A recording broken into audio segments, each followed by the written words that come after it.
Chẳng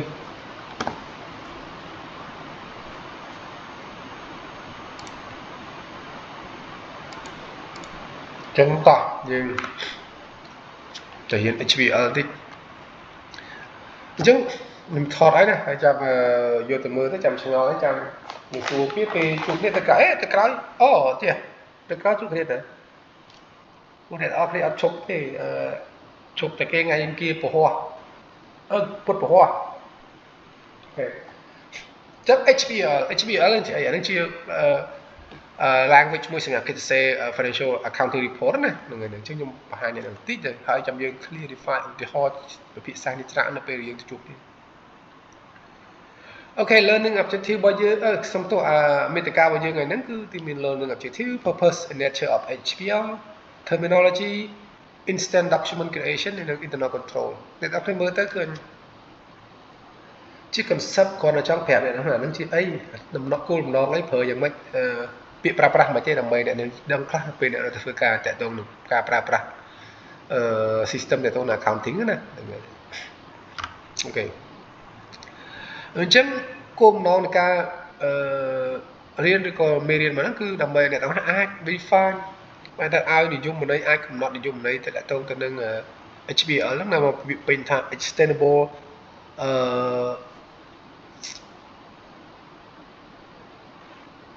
reporting line I guess phần tay này còn là biểu viên nhưng miền extendable specification taxonomy namespace hai nâng instant document ok chắc nên ai explain the history of HBL nước máu hai những ai discuss ta HBL nước bia xung quanh class miệng organization chứ họ chân cối ai cũng not the software rồi có app pra praสำหรับประกาศ HBL นั้นเราจะ discuss internal control ระหว่างสำหรับ HBL จาก HBL purpose វាគឺ acronym វាគឺមកពី extensible business reporting language អូខេអញ្ចឹងមកន័យថាវាជាភាសា program មួយដែលគេប្រើសម្រាប់ business reporting អូខេក្នុងនោះដែរវាមាន platform ដែល independent គេហៅថា taking two វាជា take ផ្សេងម្ដងទៀតមក take អូខេទីនេះយើងនឹងឃើញវាក៏ provide នៅ context business reporting ដែល most often in financial information បានន័យថាវាប្រើទូទៅសម្រាប់របាយការណ៍ដែលតាក់ទងទៅនឹងព័ត៌មានហិរញ្ញវត្ថុអញ្ចឹងគោលបំណងនឹង nature របស់ HBL នោះគឺមួយគឺ important characteristic ជា open source អូខេវា open source បានន័យថា open source បានន័យមិនបានន័យថាវា free អូខេ extendable វាអាចបរិយាបានអូខេហើយវាត្រូវការជាតម្រូវការសម្រាប់ SEC report security report ណាអានេះជាអង្គភាពមួយដែលវាធ្វើការទៅនឹង financial reporting ហ្នឹងហើយមួយទៀតវាអាចប្រើសម្រាប់ព័ត៌មានផ្ទៃក្នុងដែរដូចជា journal entry យើងនេះ journal entry នៅក្នុង accounting system ណាអូខេហើយ language ហ្នឹងគឺវាជាវាមកពី GAPP នេះទេហ្នឹងយើងគ្រាន់តែអ្នកនរនេះមកចាំបាច់ទៅស្គាល់ GAPP ហ្នឹងក៏បានដែរ GAP ហ្នឹងក៏បានដែរប៉ុន្តែអ្វីបើសិនជាអ្នកនរនេះចង់ដឹង HBL ហ្នឹងគឺត្រូវបានទទួលស្គាល់ដោយ international ហ្មងអូខេហើយបើសិនអ្នកនរនេះចង់ដឹងហ្នឹងចូលទៅ website ណាអ្នកនរនឹង learn ច្រើនពីនឹងទៀតបើសិនជាអ្នកចាប់អារម្មណ៍ terminology បានន័យថា like HBL like any language បានន័យថា like ជាដូចជាភាសា computer ដទៃដែរគឺវា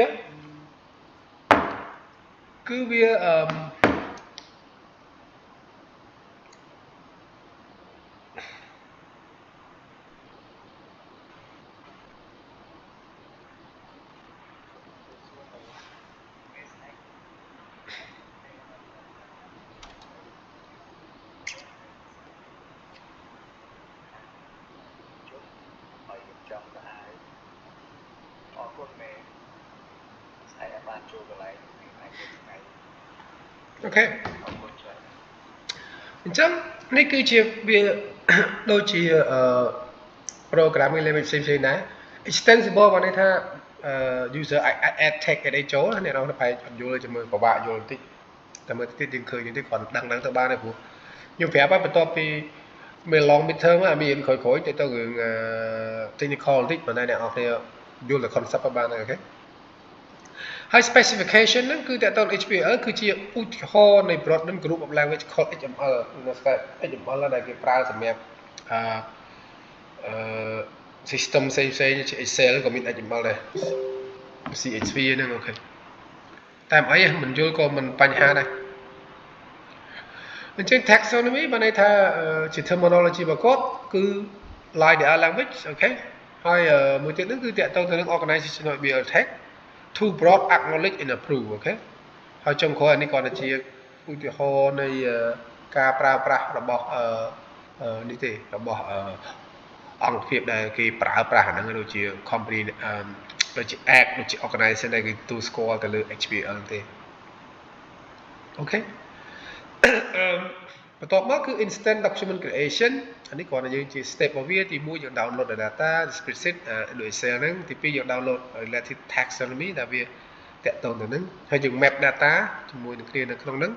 ហើយបន្ទាប់មកយើង add tag អូខេ add tag ហើយដែលប្រើ software ហ្នឹងបន្ទាប់មកយើង valid document ហើយយើង file document ហ្នឹងទុកមកវាពិបាកយល់ប៉ុន្តែចាំមើលខ្ញុំប្រាប់តិចទៀតហ្នឹងព្រោះនេះគ្រាន់តែជា example ទៅខ្ញុំលើកពីក្នុងសភៅជូននៅពេលដែលយើងជួបគ្នាព្រោះដើម្បីងាយបញ្យល់បើមិនចឹងទេបាក់បញ្យល់ internal control បានន័យថាវា HPL ហ្នឹងគឺដូចជា technology ដែរគេប្រើខ្លាំងប្រើច្រាក់វាមានសារៈសំខាន់ចំពោះ internal control យើងបានរៀនហើយណាអញ្ចឹងមួយទៀតថា existing tag គឺវា control សម្រាប់ adapt ទៅលើ HPL application ដែលមាន software វាសម្រាប់ធ្វើណាហ្នឹងហើយក្នុងនោះដែរប្រើដូចជា daily data backup firewall បានថាជារបស់មួយសម្រាប់ការពារកុំឲ្យឆ្លងមេរោគអីណា periodic user training ត្រូវរៀបចំការបណ្ដុះបណ្ដាលជូនប្រអ្នកប្រើប្រាស់ឲ្យបានទៀងទាត់រៀបចំជា disaster recovery plan ជាកន្លែងសម្រាប់ backup ក្នុងករណីមានបញ្ហា internal audit review យើងចាប់ផ្ដើមមើលឡើងវិញទៅទៅនឹង internal audit ហើយមួយទៀត centralized approval proposal បានថាវាជា centralized data អូខេអញ្ចឹង very quick អញ្ចឹងលឿនបន្តិចតើតើនឹងមេរៀនហ្នឹងបើយើងមានពេលយើងនឹងជួបគ្នាយើងនឹងធ្វើលំហាត់តើតើនឹងការងារនឹងច្រើនអូខេអញ្ចឹងបើសិនជាអ្នកនរគ្នាអាចធ្វើ work ទៅអ្នកនេះគ្រាន់តែស្គាល់ពី concept អាហ្នឹងហើយតោះនេះបងនឹងតើអត់យល់ទេសំណួរអត់សំណួរនឹងគិតមិនមានសំណួរបងអត់ជួយសួរបង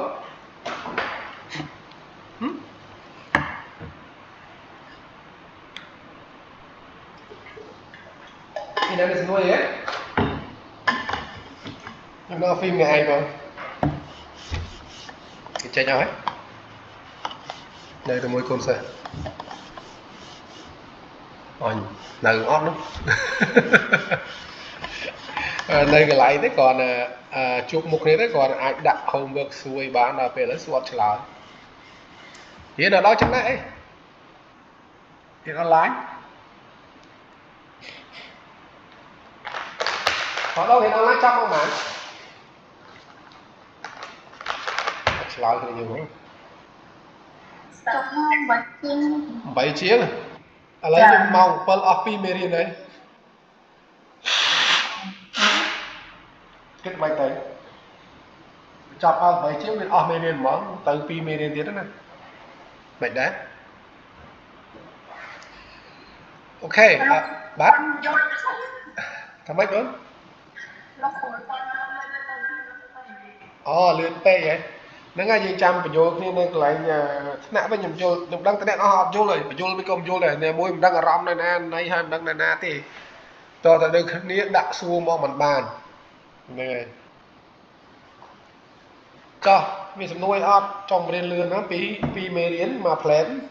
40នាទីជាងចប់2មេរៀនបាត់ហើយ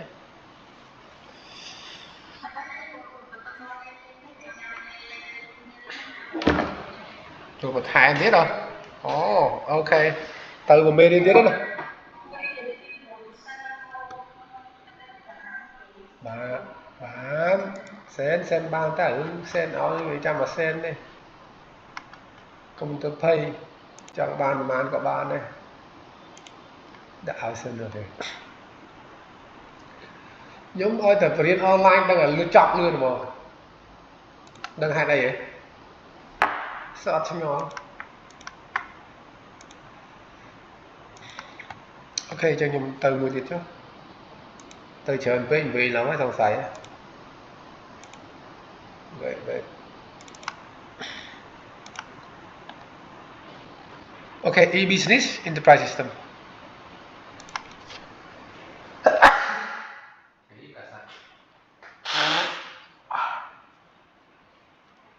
អាស្រ័យណាហើយនេះអត់ទៅសាលាឈ្មោះឆ្លងគេឆ្លងឯងគ្រប់គ្នាបាទ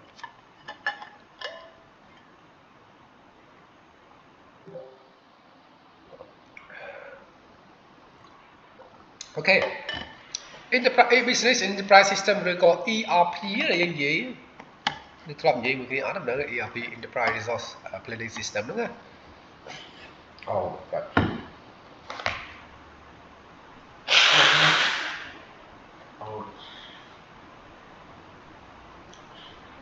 អូខេ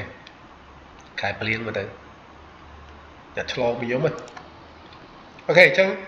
យើង start មកទៅអញ្ចឹង outline នេះ learning objective អូខេឃើញ natural and form of e-business enterprise resource planning system និង application service provider អូខេ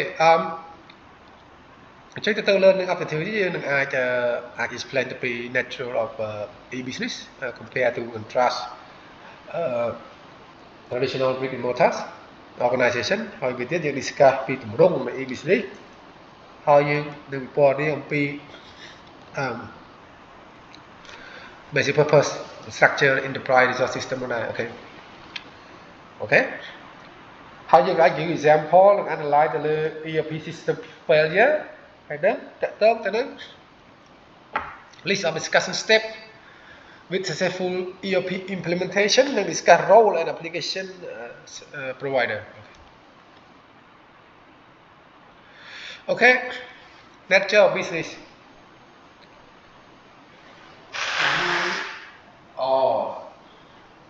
what the hell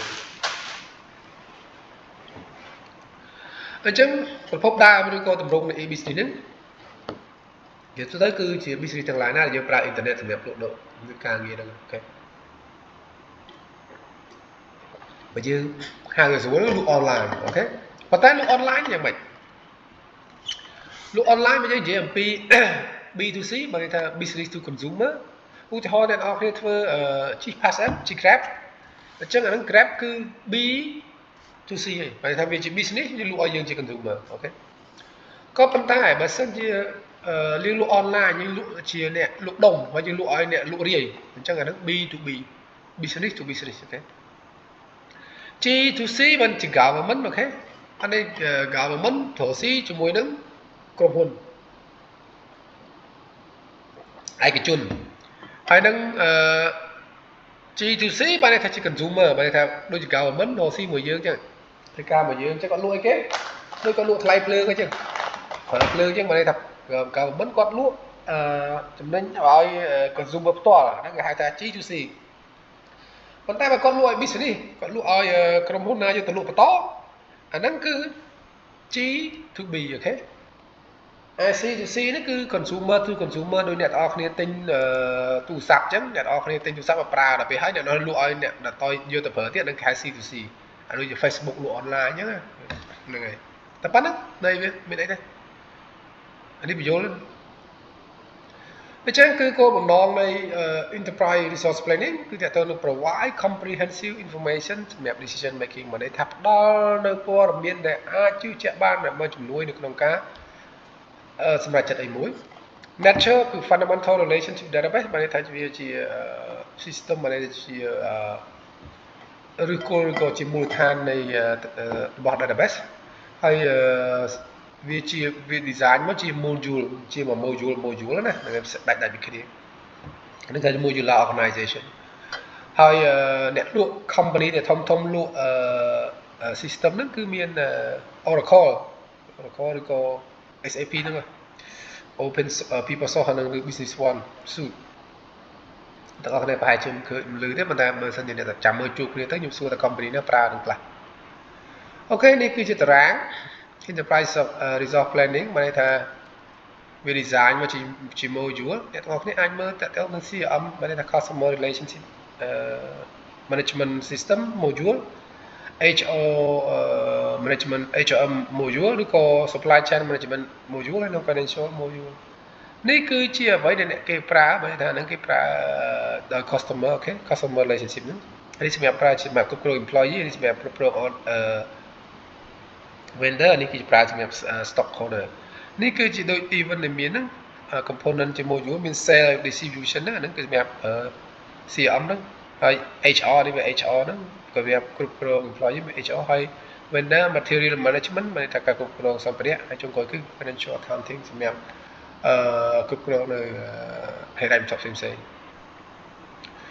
នេះគឺ enterprise system planning អ្នកនរ plan តែអ្នកនរប្រហែលជាមិនត្រូវការទេប៉ុន្តែអ្នកនរគួរដឹងដែរពេលខ្លះត្រូវការយល់អញ្ចឹង